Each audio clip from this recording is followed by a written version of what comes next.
Hi and welcome to DCO. My name is David Capetti, and in this video I'll be sharing how to create this facade. What you see here is a multi-story building, and basically I used a previous script to create the base form for this building. Then I extracted a surface, and this is basically what you're seeing here. So I didn't create the whole building, I just kind of working with the pattern here. And what I did was I started with that base surface, which was here, and then I started subdividing it. The way that I subdivided it was using isotrim, and then I used a few tricks to get this pattern like this. Now it's a bit random with the colors, and I know there's a way where I can kind of organize it, but I wanted to share, first of all, how to create this pattern. Second of all, how to create, with this pattern, if you select every third one, you can kind of create this kind of random pattern. That's something that I do here towards the end, but it's a pretty straightforward script. I'm pretty sure this will be useful for someone. So what I'll do is I'll share with you here at the beginning how I made it, and then at the end I'll be showing the video of how or the entire process for creating this. So we'll start with the surface. This surface was subdivided using, makes it a little easier if I disable the preview on most of this stuff. Now we're going into the surface subdivided using isotrim. Then it was joined together because I wanted to extract the curves and I don't want it to be redundant. So then I end up extracting the outside points and then the inside points.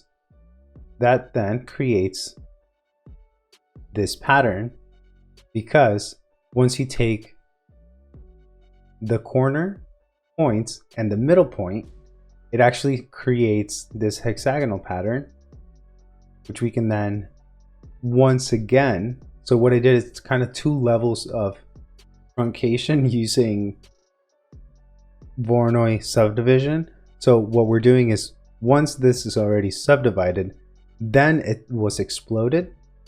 So maybe it'll be easier this way. Then I exploded it and got the midpoints of that. Oh, actually this one's not plugged in. So let me show you actually how I went. I went to this, the cells were subdivided kind of hexagonally like this. Then a surface was created and it was joined. Then I extracted the curves, and those curves get the midpoint. So a similar process to what I had before. This one is cleaner because you only get one for each. Now we're going to take that midpoint and put that into this one, and then we get this kind of Rombile type pattern. This pattern, I then plug in the boundary, which is that base surface, and we can play around with the pattern here. We can create other very cool patterns just by playing around with the subdivisions like this.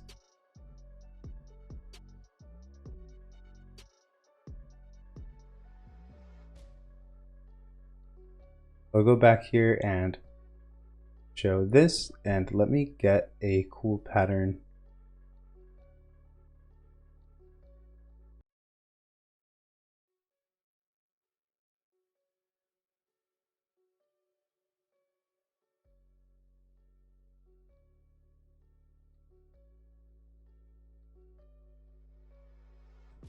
So once I had that subdivision, I then turned it into a surface again, and then extracted just the curves to create the multi-pipe. Now on here, I do need to change the size of that because I don't have the ability to change the size of this. So this is where we can change that. Let's go to 1.500, and I like to make 2 copies of this, then multiply it, because there's a relationship between kind of the end size and then the offset. So let's go here, let me show you. When we multiply these two, this will go into the strut size, this will go into the node size, and then end offset. Now we can play around with these. This will take care of kind of that connection. And then this will take care of the strut size. So I can make this very, very small and then kind of work some of the connections. So I didn't do this in the tutorial, but this is kind of a cool way to extract different geometries just from using different segment thicknesses for the connections, for the struts. So that's by using the sub D multipipe here. And these updates that you see here will be available on my site, so I'll make sure to have those in. And then once we do this, we start subdividing and extracting the different surfaces to create that pattern that I was showing you. Let me share with you that portion. What I'll do now is disable the preview on most of the stuff back here because there's some stuff that's getting in the way, including this surface. Now we can go down here and see that these are the individual surfaces. And what I did is I went to a list item and then I first had to calculate how many panels we have. I did that by going to list length, and then in here it's going to give me 121. Well, if I want to select sets of 3 different sets, then I have to take that number and divide it by 3.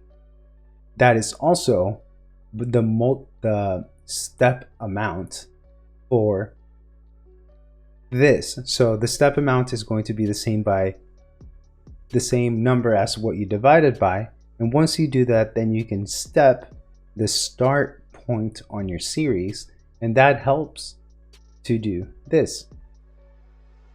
I can now disable the preview on all of this and show you that with this we're able to select this as one set, but we can always kind of change that, and then this would be a different set, and this can always change depending on which is the first number we start with, which would be here. And then lastly, this one.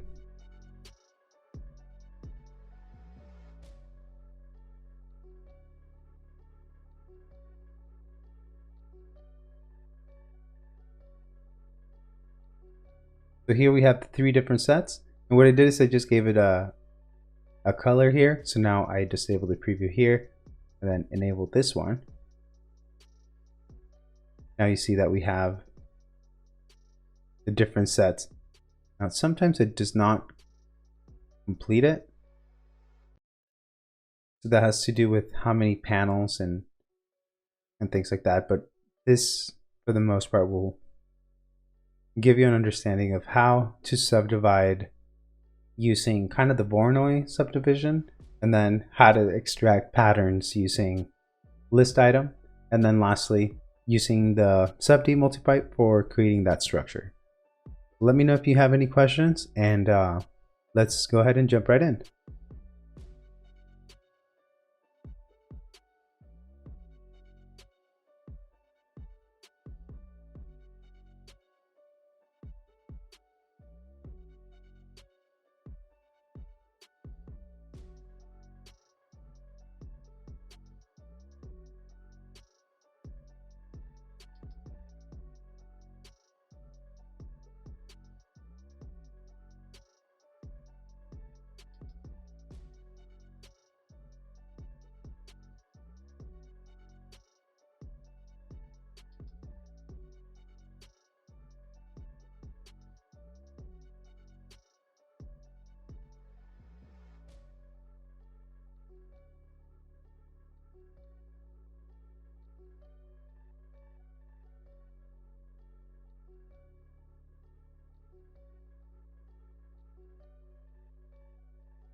If you'd like to get a hold of the script that I created for this video, check out my website competidavid.com. There you can become a Script Vault member where you can access all of the video scripts that I've created for my YouTube. You can access also the script store where I have optimized scripts. And lastly, if you want to learn Grasshopper and you've never tried it, or you want to share that with someone, I have a 6-module course that will help anyone get started. I post videos like this that will teach people how to get started using Grasshopper, so make sure to subscribe for future content. I appreciate you being here, and I hope to see you next time.